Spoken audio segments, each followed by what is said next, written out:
إن الحمد لله نحمده ونصلي على رسوله الكريم أما بعد أعوذ بالله السميع العليم من الشيطان الرجيم بسم الله الرحمن الرحيم من كان يريد حرث الآخرة نزد له في حرثه ومن كان يريد حرث الدنيا نؤته منها وما له في الآخرة من نصيب أم لهم شركاء شرعوا لهم من الدين ما لم يأذن به الله ولولا كلمة الفصل لقضي بينهم وإن الظالمين لهم عذاب أليم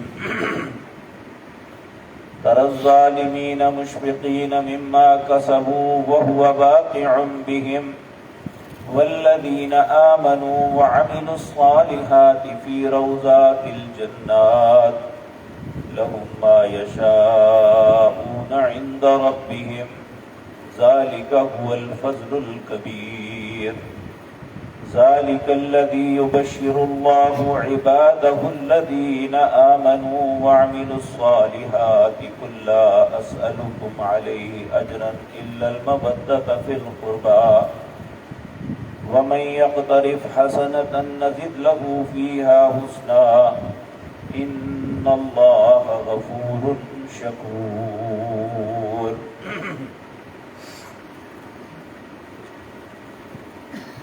حضرات محترم،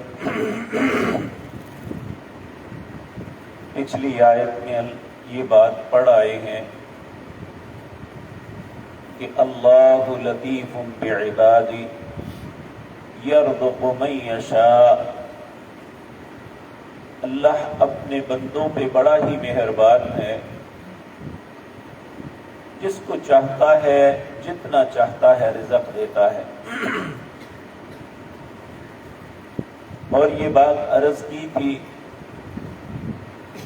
کہ اللہ رب العزت کے رزق کی تقسیم میں عقل کا، تعلیم کا کوئی عمل دخل نہیں. اس مالک کی مرضی ہے، چاہے تو ایک ان پڑھ کو بے شمار عطا کر دے اور پڑھے لکھوں کو اس کے گھر کا نوکر بنا دے. بڑے بڑے دانا اور عقل مند ایک وقت کی روٹی پہ بھی پریشان ہوں تو ایک بالکل بے وقوف سا انسان اللہ اسے بے شمار عطا کر دے.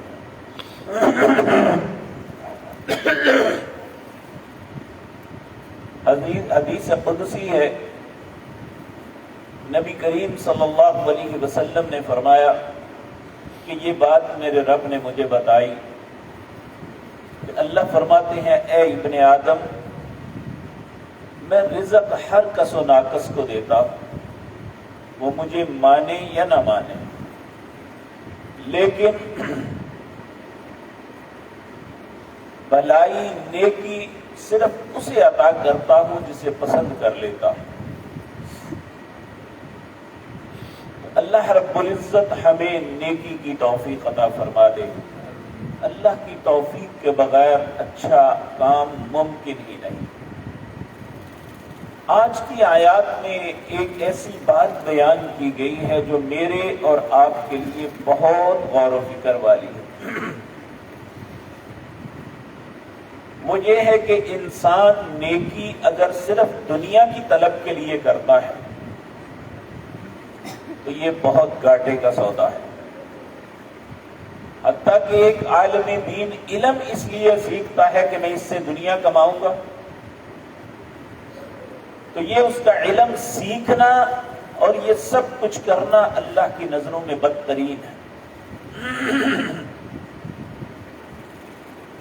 اللہ رب العزت ایک مقام پہ فرماتے ہیں بل تؤثرون الحیات الدنیا والآخرۃ خیر وابقیٰ،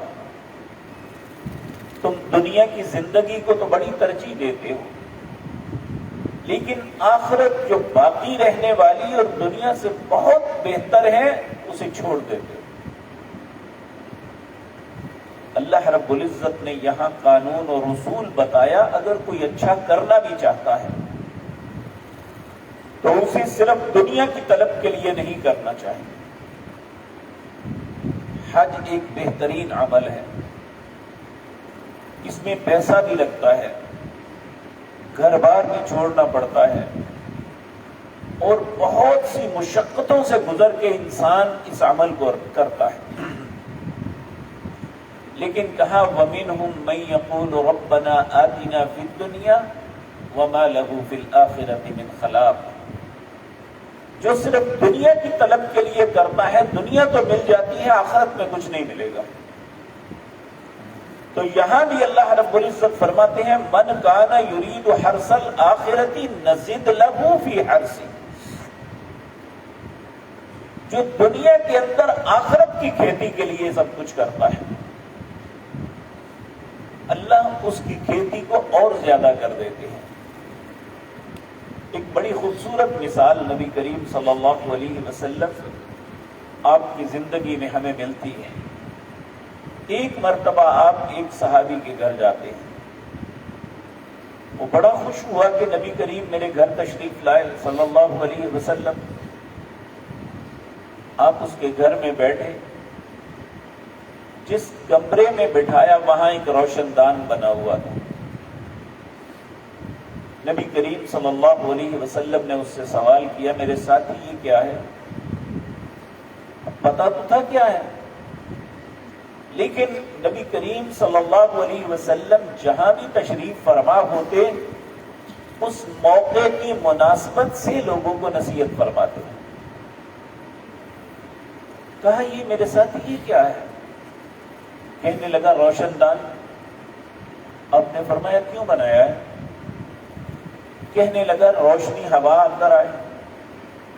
آپ نے فرمایا کاش تو اس نیت سے بناتا کہ اذان کی آواز اندر آئے، تو روشنی نے اور ہوا نے تو آنا ہی تھا، لیکن تیری جو حسن نیت ہے اس کا تمہیں ثواب ملتا رہتا ہے۔ روشن دان اپنے کام کے لیے، لیکن جب نیت اچھی ہو، اللہ کی رضا کے لیے ہو، آخرت کے لیے ہو، تو دنیا بھی مل جاتی ہے آخرت بھی۔ اسی لیے فرمایا وَمِنْهُمْ مَنْ يَقُولُ رَبَّنَا آتِنَا فِي الدُّنْيَا حَسَنَةً وَفِي الْآخِرَةِ حَسَنَةً وَقِنَا عَذَابَ النَّارِ، جو شخص دنیا اور آخرت دونوں کے لیے کرتا ہے اللہ دونوں دے دیتا، لیکن جب صرف دنیا کے لیے کرے، ایک مقولہ ہے عربی کا الدنیا جیفۃ وطالبها کلاب، دنیا ایک مردار ہے، دین کو چھوڑ کے صرف دنیا کے پیچھے بھاگنے والا ایسا ہے جس طرح دنیا مردار ہے، پیچھے بھاگنے والا کتا ہے۔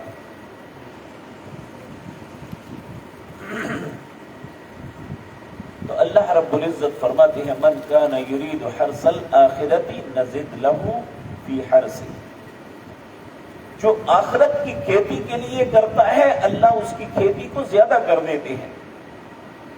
وَمَنْ كَانَ يُرِيدُ حَرْثَ الدُّنْيَا نُؤْتِهِ مِنْهَا،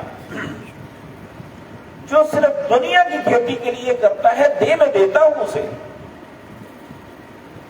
لیکن وَمَا لَهُ فِي الْآخِرَةِ مِن نَصِيبٍ، آخرت میں اس کا کوئی حصہ نہیں ہوگا۔ اس لیے کوئی بھی عمل، دیکھیں ہم بعض اوقات نماز شروع کر لیتے ہیں کہ چونکہ امتحان آ گئے، بعض اوقات نماز اس لیے شروع کر دیتے ہیں کہ کوئی کام پھنس گیا ہے، پھر اللہ سے وعدہ کرتے ہیں اللہ اگر میرا یہ کام ہو جائے تو اتنے نفل پڑھوں گا یا روزے رکھوں گا، لیکن خدا نہ خواہ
آپ تعجب سے اس کی طرف دیکھ کے کہنے لگے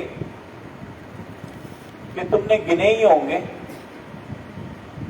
کاش تو 2 پڑھ لیتا لیکن پڑھتا۔ اب 100 اور 2 کا مقابلہ کیا ہے کہ وہ جب نفل پڑھ رہا تھا وہ ٹکری مار رہا تھا، جس طرح بعض لوگ کہتے ہیں میں اتنے نفل پڑھوں گا، وہ اتنی تیزی سے پڑھتے ہیں اللہ کو ایسی نماز قطعاً قبول نہیں ہوتی۔ ایک مرتبہ نبی کریم تشریف فرما تھے، ایک شخص نماز پڑھ کے تو آ کے سلام کی، آپ نے اس کی سلام کا جواب دیا، کہا ارجع فصلی فإنک لم تصلی، جا نماز پڑھ، تو نے نماز نہیں پڑھی۔ 3 دفعہ ایسا ہوا کہ آپ نے اسے واپس پلٹایا، تو نے نماز نہیں پڑھی، جا پڑھ جا کے۔ پھر جا کے آپ نے فرمایا، اس نے کہا یا رسول اللہ میں کیا غلطی کر رہا ہوں؟ آپ نے فرمایا جب قیام کرے تو اطمینان کے ساتھ قیام کرے، رکوع سجود کرنا ہے تو اطمینان کے ساتھ کرے۔ نبی پاک نے فرمایا بدترین چور نماز کا چور ہے۔ لوگوں نے تعجب سے پوچھا نماز کی چوری کیا ہے جی؟ آپ نے فرمایا جو اس کے رکوع اور سجود میں اطمینان نہیں کرتا۔ تو اللہ رب العزت ہمیں آخرت کے لیے کام کرنے کی توفیق اور درست کام کرنے کی توفیق دے۔ یہ آیت وارننگ بھی ہے اور ہمارے لیے بہت بڑی خوشخبری بھی ہے کہ وَمَن كَانَ يُرِيدُ حَرْثَ الْآخِرَةِ نَزِدْ لَهُ فِي حَرْثِهِ، اگر ہم آخرت کے لیے کریں گے اللہ اس کوئی کو اور بڑھا دے گا۔ دنیا میں رزق بھی دے سکتا ہے اور اسے نیکی کی اور توفیق بھی دے سکتا ہے، اور آخرت میں اس کا ایسا حصہ ہے جو کبھی ختم نہیں ہوگا۔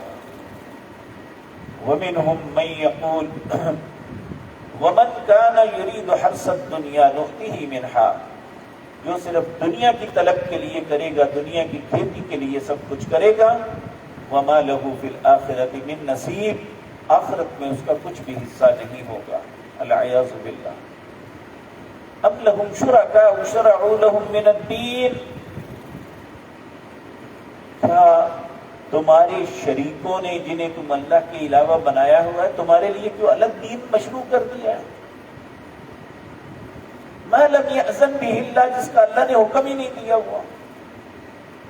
جس طرح یہود کے علماء ہر دن نئی بات گھڑ کے لوگوں کے سامنے بیان کر دیتے، آج بھی باطل فرقے جو ہیں ان کے علماء اسی طرح ہر آنے والے وقت میں ایک نئی بدعت ایجاد کر کے لوگوں کو دین کے نام پہ شامل کر دیتے ہیں۔ تو اللہ رب العزت فرماتے ہیں ما لم یأذن بہ اللہ، حالانکہ اس کا حکم اللہ نے نہیں دیا۔ ولولا کلمۃ الفصل لقضی بینہم، اگر اللہ رب العزت نے یہ فیصلہ نہ کر لیا ہوتا کہ میں انہیں ایک وقت مقرر تک مہلت دوں گا، لقضی بینہم، اللہ فوراً فیصلہ کر دیتا۔ وَإِنَّ الظَّالِمِينَ لَهُمْ عَذَابٌ أَلِيمٌ، اور ظالموں کے لیے دردناک عذاب ہے۔ اللہ رب العزت ہم سب پہ رحم فرمائے۔ کہا تَرَى الظَّالِمِينَ مُشْفِقِينَ مِمَّا كَسَبُوا، تو اس دن دیکھے گا ظالموں کو، وہ ڈر رہے ہوں گے جو انہوں نے کیا ہے۔ یعنی ظالم آدمی کو اس وقت پتا ہوگا میں نے کیا کیا ہے۔ آپ دیکھیں نا، اگر خدا نخواستہ ایک آدمی نے برائی کی ہے تو بے شک کسی کو بھی پتا نہ ہو، وہ ہر وقت خوف زدہ رہے گا کسی کو پتا نہ چل جائے، تو وہاں تو اللہ کو سب کچھ پتا ہوگا۔ چور ہر وقت چوری کر کے ڈرتا رہتا ہے، بدحواس ہوتا ہے کہ مجھے کسی نے دیکھ نہ لیا ہو۔ اسی طرح تَرَى الظَّالِمِينَ مُشْفِقِينَ مِمَّا كَسَبُوا، وہ ڈر رہے ہوں گے، لیکن اللہ فرماتے ہیں وَهُوَ وَاقِعٌ بِهِمْ، اس کا وبال ان پہ واقع ہو کے رہے گا۔ یہ کوئی مت سمجھے کہ ظلم کرنے کے بعد وہ بچا رہے گا۔ والذین آمنوا وعملوا الصالحات، لیکن جو لوگ ایمان لائے، جنہوں نے نیک عمل کیے، فی روضات الجنات، وہ سرسبز باغوں میں ہوں گے۔ لہم ما یشاءون عند ربہم، ان کے لیے جو وہ چاہے ان کے رب کے پاس ہے۔ ایک دوسرے مقام پہ ہم پیچھے پڑھ آئے ہیں، وَلَكُمْ فِيهَا مَا تَشْتَهِي أَنفُسُكُمْ وَلَكُمْ فِيهَا مَا تَدَّعُونَ، جو ان کی من کی خواہش ہوگی یا جو وہ مانگیں گے اللہ کہیں گے میں عطا کروں گا۔ آج اگر دنیا میں انسان اپنے آپ کو صبر کر لیتا ہے، روک لیتا ہے حرام باتوں سے، حرام چیزوں سے، کل اللہ رب العزت اسے خود کہیں گے وَلَكُمْ فِيهَا مَا تَشْتَهِي أَنفُسُكُمْ وَلَكُمْ فِيهَا مَا تَدَّعُونَ، جو تیری خواہش ہے بتا، جو مانگنا ہے مانگ لے مجھ سے، میں تمہیں عطا کرتا ہوں۔ آج انسان کے اندر اتنی لالچ ہے، اگر ایک جنگل بھر کے سونا مل جائے تو وہ دوسرے کی چاہت کرتا ہے، دو مل جائے تو تیسرے کی، لیکن اللہ اتنے انعامات دیں گے جنت میں اسے کہ اسے کہیں گے مانگ، اس کے اندر استطاعت ہی نہیں ہوگی کہ میں مانگوں تو کیا مانگوں، جو مل گیا ہے اس کے آگے کیا ہو سکتا ہے۔ تو اللہ رب العزت فرماتے ہیں لَهُم مَّا يَشَاءُونَ عِندَ رَبِّهِمْ، جو وہ چاہیں گے ان کے رب کے پاس ہے، ذَلِكَ هُوَ الْفَضْلُ الْكَبِيرُ، یہ بہت بڑا اللہ کا فضل ہوگا ان کا۔ ذَلِكَ الَّذِي يُبَشِّرُ اللَّهُ عِبَادَهُ الَّذِينَ آمَنُوا وَعَمِلُوا الصَّالِحَاتِ، یہی وہ چیز ہے جس کی خوشخبری اللہ اسے دے رہا ہے کہ جب آخرت کے لیے کرو گے تو یہ خوشخبریاں ہیں۔ اللہ رب العزت ہمیں بھی توفیق عطا فرمائے کہ ہم جو بھی عمل کریں اللہ کی رضا کے لیے کریں، آخرت کی طلب کے لیے کریں، جنت کے حصول کے لیے کریں، جہنم سے بچنے کے لیے کریں۔ کہا ذَلِكَ الَّذِي يُبَشِّرُ اللَّهُ عِبَادَهُ الَّذِينَ آمَنُوا، یہ وہی ہیں خوشخبریاں جو اللہ اپنے بندوں کو دیتا ہے۔ کون سے بندے؟ الذین آمنوا وعملوا الصالحات، جو ایمان لائے اور جنہوں نے نیک عمل کیے۔ پھر اللہ فرماتے ہیں اے میرے پیغمبر انہیں کہیں قل لا اسألکم علیہ اجرا، میں تم سے کسی اجر کوئی بدلے کی توقع نہیں رکھتا، نہ میں مانگتا ہوں، لیکن الا المودۃ فی القربى، کم از کم اپنی رشتہ داری کا ہی خیال کر لو۔ قریش کے جتنے لوگ تھے یہ نسلاً اوپر جا کے سب ایک باپ کی اولاد تھے۔ قریش کے جتنے بھی خاندان تھے، وہ بنو امیہ تھا، بنو لوئی تھا اور بنو ہاشم تھے، جتنے بھی تھے اوپر سب ایک تھے۔ حضرت عمر رضی اللہ تعالیٰ پانچویں چھٹی پشت پہ جا کے نبی کریم کے ساتھ ان کا خاندان مل جاتا، سیدنا ابو بکر ان کا بھی خاندان مل جاتا، سیدنا عثمان کا بھی مل جاتا، سیدنا علی کا بھی، اسی طرح جتنے قریش کے لوگ تھے یہ ان کے ابا سب ایک ہی تھے۔ تو اتنی دشمنی، اتنی ہٹ درمی، اصل میں اس آیت کا مطلب یہ تھا کہ نبی کریم نے انہیں کہا کہ کم از کم اپنے رشتہ داری کا ہی پاس کر لو۔ جو عربوں کے اندر رواج ہے کہ جس کے ساتھ خونی رشتہ داری ہو، جن میں آبا ایک ہوں یا ننہال ایک ہوں، ان کی تو حیا کی جاتی ہے، تمہیں میری صرف دین اسلام کی مخالفت کی وجہ سے کوئی حیا نہیں ہے کہ مخالفت کرتے ہو۔ اور یہاں جو روافض شیعہ لوگ اس آیت کا یہ ترجمہ غلط کرتے ہیں کہ میرے خاندان کی، یعنی سیدنا علی، سیدنا فاطمہ یا سیدنا حسن حسین، ان کی عزت کا واسطہ دیتا ہوں کہ ان کی عزت کرو، جبکہ یہ صورت مکی ہے۔ سیدنا علی رضی اللہ تعالیٰ عنہ کی شادی جو ہے یہ مدینے میں بدر سے تھوڑا سا پہلے ہوئی تھی، تو اس وقت تو نہ سیدنا حسن تھے نہ حسین تھے، نہ سیدہ فاطمہ کی سیدنا علی سے شادی ہوئی تھی جس وقت یہ آیتیں اتری تھی، تو یہ ان کے لیے کیسے ہوگی؟ حقیقتاً یہ اپنی ذات کے لیے یہ بات کہی تھی، کم از کم میری اور تمہاری جو رشتہ داری ہے اس کا ہی خیال کر لو، میں تو کسی اجر کی امید نہیں رکھتا، کم از کم تو رشتہ داری کا پاس کر لو، یہ ہر بات پہ مخالفت تمہیں زیب نہیں دیتا۔ اب دیکھیں نا آپ کے چچا ابو طالب ایک چچا ابو طالب ہے، ایک ابو لہب ہے۔ ابو طالب نے باوجود اسلام نہ لانے کے رشتہ داری کا پاس کیا کہ میرا بھتیجا ہے، میرے باپ نے مجھے وصیت کی ہے۔ لیکن ابو لہب نے پہلے اتنا تعلق تھا کہ اس نے اپنے دونوں بیٹوں کا نکاح نبی کریم کی بیٹیوں سے کیا ہوا تھا، ابھی رخصتی نہیں ہوئی تھی۔ لیکن جب آپ نے اللہ واحد کی بات کی تو وہ بدبخت اتنا بدکا کہ اپنے بچوں کو کہا جاؤ جا کے طلاق دے دو، اور اتنی شدید مخالفت کی اور بدترین حالت میں مرا۔ نبی کریم نے حقیقتاً یہ کہا تھا قُلْ لَا أَسْأَلُكُمْ عَلَيْهِ أَجْرًا إِلَّا الْمَوَدَّةَ فِي الْقُرْبَى، کم از کم رشتہ داری کا ہی خیال، اس کی مودت کا ہی خیال کر لو۔ وَمَنْ يَقْتَرِفْ حَسَنَةً نَزِدْ لَهُ فِيهَا حُسْنًا، جو بھلائی میں آگے بڑھے گا اللہ اس کی بھلائی کو اور زیادہ کر دے گا، یعنی ایک انسان نیک عمل کرتا ہے 10 گنا اسے اجر ملتا ہے۔ ان اللہ غفور شکور، بے شک اللہ بخشنے والا اور شکر گزار ہے جو اس کی عبادت کرنے والے ہیں۔ اللہ ہم سب کو اخلاص کے ساتھ اللہ کی عبادت کی توفیق عطا فرمائے تاکہ آخرت میں اچھا حصہ ہمیں مل سکے۔ اقول قولی ھذا واستغفر اللہ۔